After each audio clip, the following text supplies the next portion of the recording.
everybody. Welcome to Week in Review. Week in Review is where I and other reviewers take a look back at the reviews we did last week. We give you a short snippet and tell you our rating for those reviews. And if you want to know more, you can check the notes and find links to each review. So here we go. Ahoy there, YouTube! I'm Forrest from Bowers Game Corner. This is my Week in Review.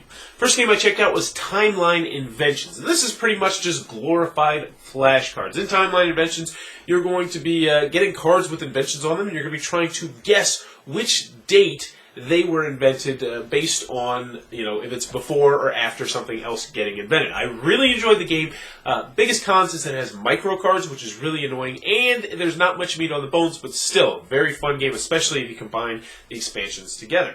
Next, I checked out 7 Wonders Duel, slap a Bowers best seal on it. This is one of my favorite two-player games of all time. It might be my favorite two-player game that I have ever played. I love 7 Wonders. This retains a lot of this feel of 7 Wonders. It has a really cool drafting mechanism with this pyramid drafting. It's really hard to do drafting with 2 players. They successfully did an outstanding game. I can't wait to see some expansions.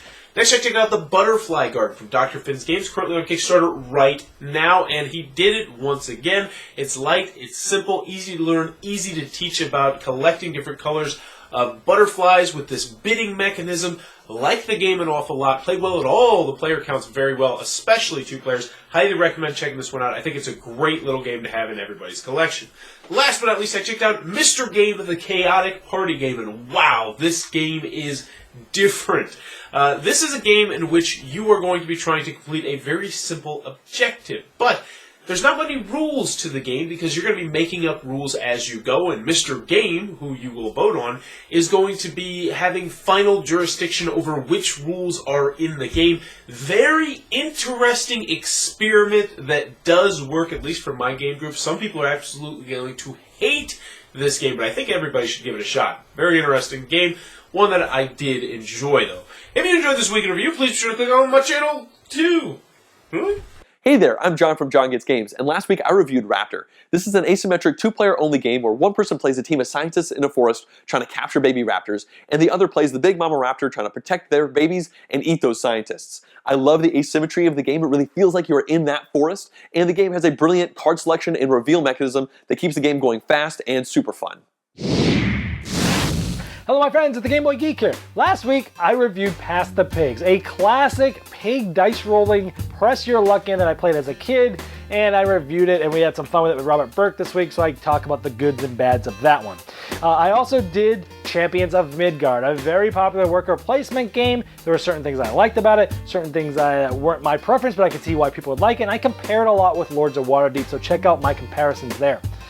Forbidden Desert. I finally reviewed this one. The app just came out with this recently. The sequel to Forbidden Island. I talk about how much I like that versus, say, Forbidden Island, some other co-ops in that area. And then Coloretto, the best for the game of the week for me. This is an older game. It's the mechanics that Zuluretto, the Spiel des Jahres one, was based on of.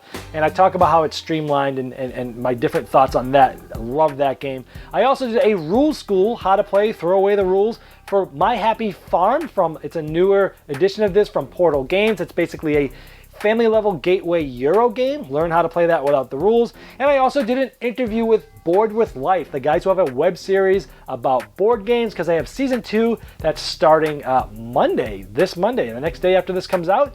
So check them out as well. Hey folks, welcome back to another Week in Review. This week I was able to take care of 4 different videos, the first one of which Tom and I did together with a Miami Dice episode for Portal of Morth. It's a neat little tower defense game that actually is played through in the real spirit of those flash games that you'll find on the internet where you have different towers moving around and the monsters are following different paths. I was also able to do a review of Pirates of the Seven Seas, which is a cool neat little role selection game that has a pirate theme to it. Also a very streamlined combat mechanism for throwing a whole bunch of dice into the tray. So it's really neat. Go check that out. I really enjoyed that game. I was also able to do another review on Homeland, the game that's based on the TV IP of the TV show Homeland, where it is a cooperative, rather semi-cooperative. There is a possibility of a traitor in the midst of you, where you're trying to stop different terrorist plots from taking their effect.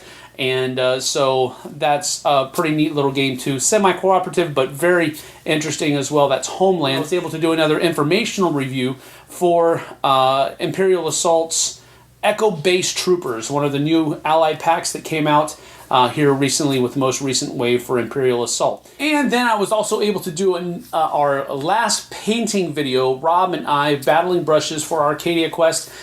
This week I took care of Kinga, Seth, and Lord Fang, and then Rob took care of Johan, Maya, and Diva.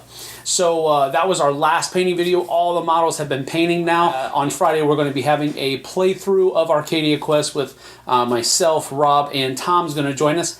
So be sure to check that out this week, our playthrough of Arcadia Quest for battling brushes. But hey, we'll see you on the flip side, folks. Hey folks, Z Garcia here. Last week I reviewed 3 games. I reviewed Kenjin, a small card game in which you are playing cards, sometimes face down, sometimes face up to different locations. The game calls them battlefields. And competing with your opponents on both sides of you, so you're sharing battlefields on both sides, and hoping to come out on top at the end of the game. At the end, you flip everything over, resolve everything. Every character's got special powers. All the battlefields have special powers. So it's that kind of game, that head-to-head card play, mysterious kind of card play. I like it, and it's gorgeous looking, so that doesn't hurt. The other games I reviewed Legends of Andor here, a stunning co-op game that got reprinted recently, and it's still just as wonderful as ever. I absolutely recommend this, especially if you like fantasy, you like co-op, it's a no-brainer. Check this one out. And then the other thing I reviewed is the expansion to Legends of Andor, the Star Shield. And I recommend this expansion as well very highly because it's very thematic, it's nicely story-driven, great cast of characters, wonderful villains, really cool artifacts and weapons, and, you know, it's just, it makes you feel cool, and it utilizes its world and its setting to great effect. So the Star Shield here, highly recommended as well. And that's it for me. I'll see you guys next time. Hey everybody, 5 games for review this week. The first one is Xenon Profiteer, a very different and interesting deck builder from Eagle Griffin. The concept is that you're trying to extract Xenon from these air packets. So during the course of the game, you get these packets of air, which are a bunch of cards. Most of that is junk that you want to trash out of your deck, and then finally end up with Xenon only in your hand. And then you use Xenon to purchase contracts and upgrades to help your deck building skills. Very different, very interesting. Take a look at that one. The next one is Medieval Academy, which is a drafting game from Yellow. And this is a cool drafting game because you get to sort of change the metagame up. You have these double-sided boards that will change how the cards that you draft and play react and how much they're actually kind of worth during a game. So that's very, very interesting. The next one is Liberty or Death. This is an awesome game. This is the 5th, I believe, coin system game, which is a counterinsurgency game series from GMT. This takes place in the Revolutionary War, the American insurgency. Amazing, amazing game. I really love this game. It's a big, heavy, complex, heavy war game. So know that going into it, but I think it might be the best in the series. I'm not sure. I talk a little bit about that in the review.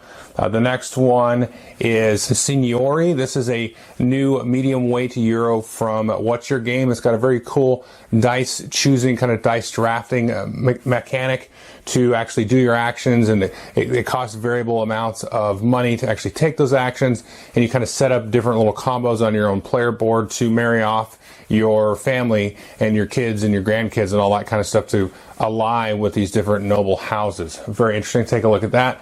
And the last one is Treasure Hunter, another drafting game. This one's from Queen Games, actually designed by Richard Garfield of Magic the Gathering.